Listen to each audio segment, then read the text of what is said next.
Yeah, of course, yeah. Yeah, I was telling Daniel I was pulling out my tapes from day one when I started interviewing you guys. Wow.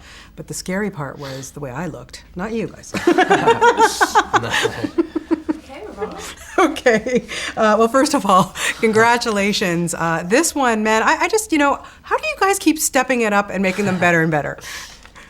I don't know, yeah, I think it's just, the books are amazing, and I think this is a very different film, I think. It's almost kind of unrecognisable to kind of other Harry Potter films, and I think without the school, it plays a very different kind of dynamic. And it was really fun, actually, really cool. Well, I wanted to ask you that, because yes, you're out of Hogwarts, you're not, you guys are now out on your own, fending for yourselves in this world. How much of your real life ends up spilling now into these characters? Because as you've grown older together, you're still really good friends. Because to me, that bond just so showed in this one. Yeah. Yeah, we've known each other for so long now.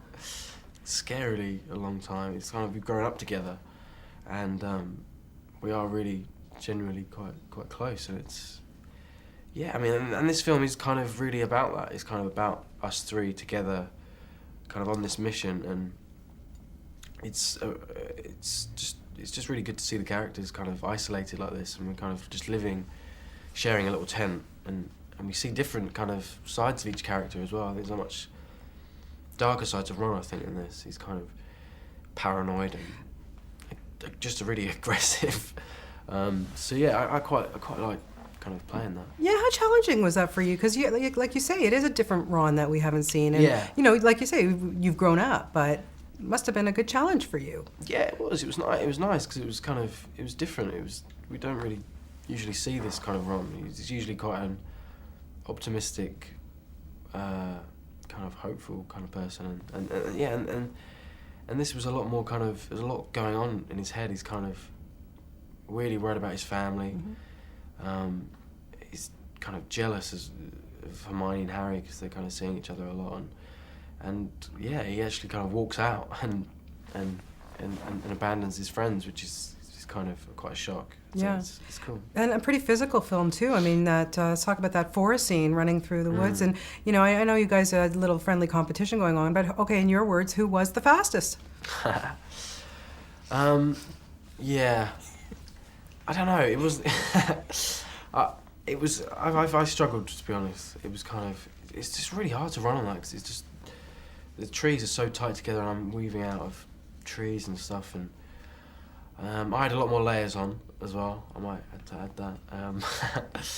So that probably slowed me down a little bit, but I think it was pretty even. Yeah, okay. I definitely beat Emma. Yeah, okay, well, good to know that, because, of course, she says she was the fastest of the three of you. Really? Yeah, she does. That's a complete lie. The 7 Harry scene was fun, too.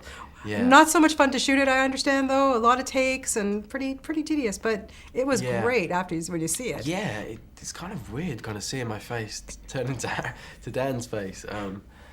And yeah, I think I learned a lot about myself with those scenes, because Dan had to kind of mimic kind of our walks and our mannerisms and stuff, and I kind of realised I've got this kind of really, I kind of wiggle my hips when I walk, and I've got this, I do this weird pelvis thing, which I was never really aware of until now. So it was quite cool. How on earth, Rupert, do you put the last 10 years of your life into words and the experience that you've had making these films? Where do you even begin?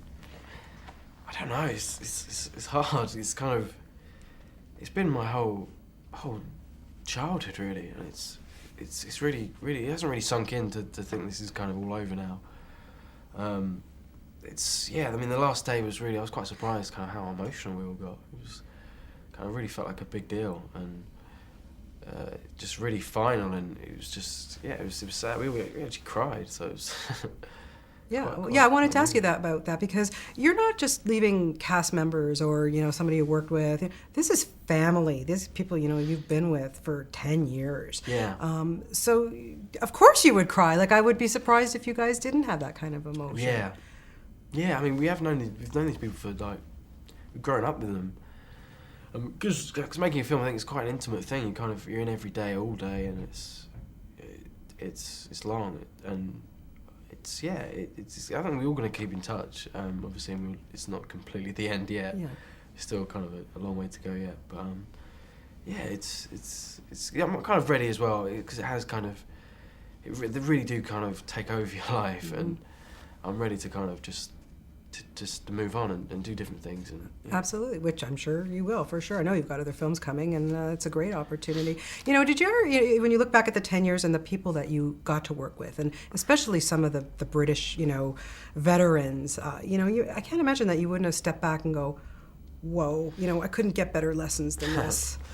Yeah, it's kind of amazing when you kind of look at the list of kind of who's in these films, and it's amazing. And even just in this one, the new characters we've got, Bill Nighy and Rhys Ifans, and it's just really feel really lucky. Yeah. Now, did you get to keep anything? Because I know you were setting your sights on that magic bus. Did anything happen with that?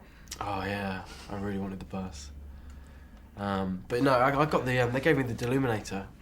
You got that? I got it, yeah. So that's quite a cool thing to keep. And does it really work? No. It doesn't actually work, but it's still quite cool. Now, have you had the opportunity to go to Orlando at the Harry Potter park, which still kind of freaks me out that there's a Harry Potter park. Have you been there, and what was it like for you to experience that? Yeah, it was amazing. I really enjoyed it.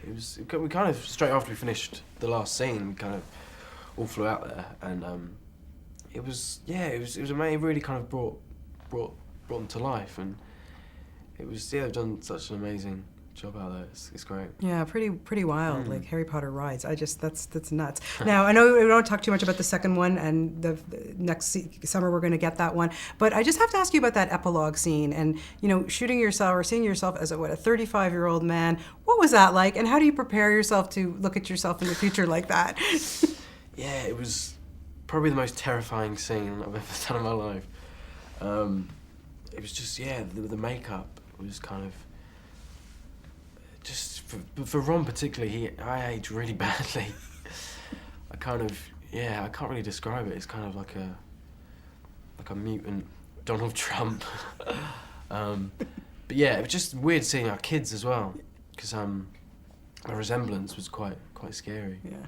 And yeah, I mean, it's a really nice scene because we're seeing our kids off, and it's kind of like a parallel of the our first day at school and at the train, and it's really cool. Yeah, well, I can't wait to see that. But you've done an outstanding job in this, and just on a personal note, it's just been a pleasure to know you from just a little boy to the great young man that you've become. Thank you. Thank you so much. Great. Okay, nice talking to you. Nice. Thank you. Nice to see you. Take care.